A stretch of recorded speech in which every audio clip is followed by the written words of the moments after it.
As the year comes to an end and we enter 2025, I wanted to share with you a look back on our homestead journey and what we've accomplished, but also share with you our goals going forward through 2025. We are in our 4th year on our property, and as I look back on our time here, I kind of noticed that there's a pattern that each year we're focusing on one main theme, one main component. The very first year we were here, we were just kind of trying to get our footing, trying to figure things out. It was our first time living on property. We had never been on a well before. We'd never had septic. We had never used wood heat. We had never dealt with a large driveway we had to remove snow from. We had never dealt with clearing land, both ourselves and hiring someone. Here's the before. Look at this, my goodness. So different. And so we learned a lot that first year, a lot. And we just kind of settled in and figured out, okay, where are we and what are we doing? We did try to grow a garden that first summer. We brought some soil in and it just did not work at all. So here's an overview.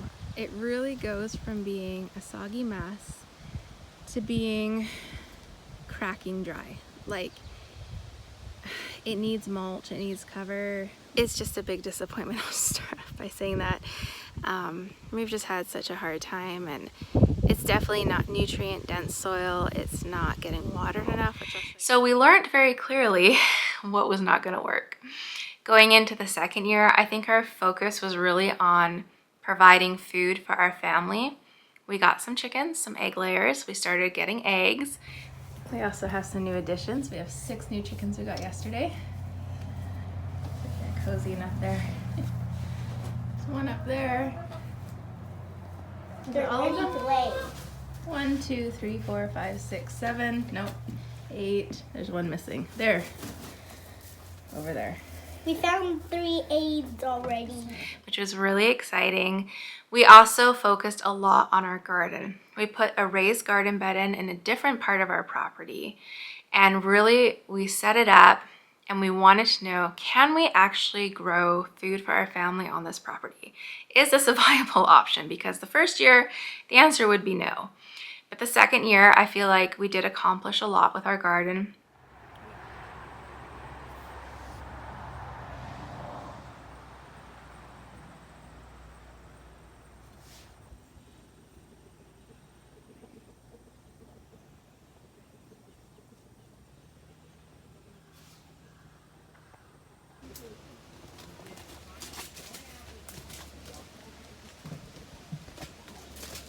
We grew a lot, and in that fall we then expanded the garden a little bit in preparation for our third year, which was 2024.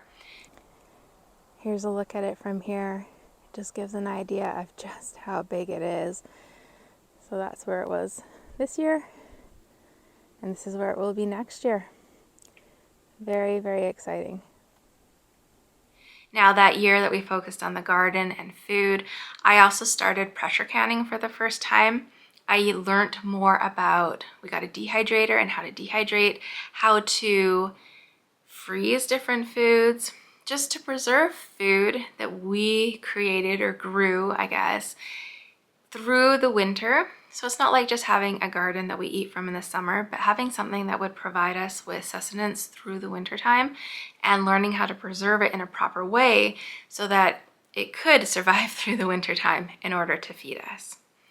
Then last year, I feel like we really focused on meat.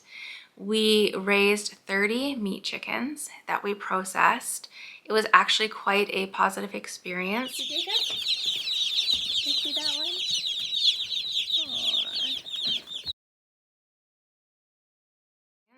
The year before we had tried with 15 and we lost quite a few, and it just didn't go as smoothly, but last year went quite well.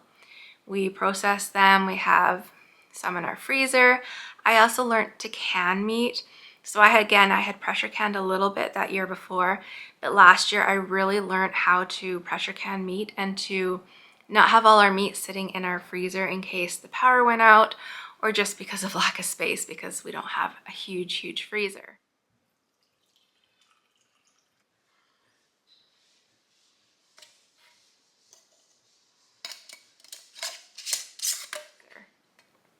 Along with that, we also purchased half of a pig and a quarter of a cow from a local farmer. We had shared a quarter of a cow with the family over 10 years ago, probably, at least.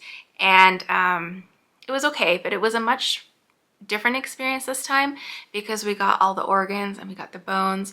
So we were learning how to use all the different parts of the meat and this different way of kind of cooking with meat, that we have these cuts and we have them for many months and this is what we choose from, instead of me meal planning and then going and buying the cuts from the grocery store.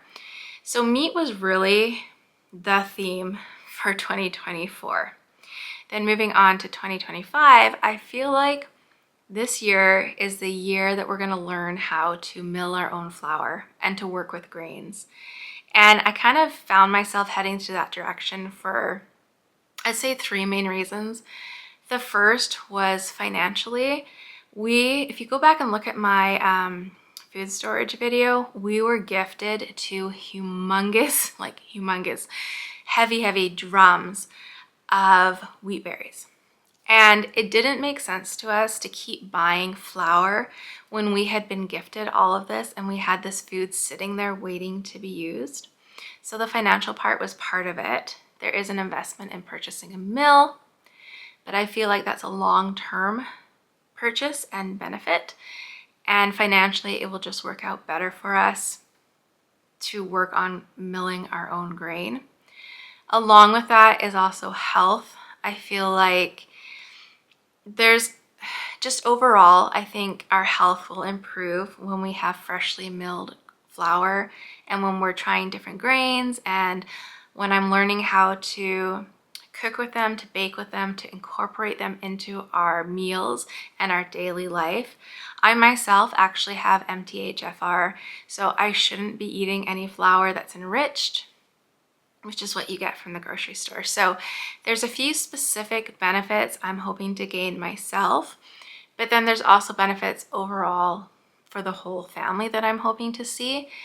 And I think I will. The other part of this is that learning how to work with grains and to mill your own flour does not require you to have land. Because I've said before, this is not our forever home. We know that. There are certain things about this home and this land that just do not meet our needs. And there's some of those we could fix with quite a bit of money, but there's certain other ones that we couldn't. Things like location, you can't fix your location with a lot of money where you are. So we might be moving. Our mortgage is actually up for renewal this coming fall, and so financially it makes sense. This is a good time to move. And we don't know what we're gonna do. We're looking at all the options right now, whether that's purchasing another piece of land somewhere else, or maybe even taking a break from, the official homesteading and moving into the city and spending some time there. It's been my husband and my dream to homestead and to own land, but it's not our children's dream, right? That's our dream. There's a lot of benefits for our children. There's also a lot of challenges. We have children who are working part-time now. We have another child who's about to start looking for work, along with activities and friends. There's a lot of benefits for us being closer to transit and to more resources. So we're still trying to make that decision. I will, of course, update you on here if we move. At this point, we don't even know if we're going to stay in New Brunswick, honestly. We will see what happens and I will keep you updated. But the milling of grains and that part of like a homestead life, again, does not require you to have land. So even if we move, if we have to put our, homestead on hold for a little while, I can still work on gaining that skill and that knowledge and hopefully the health benefits for our family. So hopefully that gives you a little idea where our homestead is heading. You know, I really hope to get a couple more chickens back this spring because we don't have any egg layers right now. I have to convince my husband, and it depends on the plan as well, what we're gonna do, but I would love to have just a few 3 or 4 egg layers back along with a successful garden this year. We shall see. If you homestead, let me know what your goals are, and even if you don't, let me know just in general what your goals are for this year because I would really love to hear them. I hope that this otherwise finds you having a great day. Take care.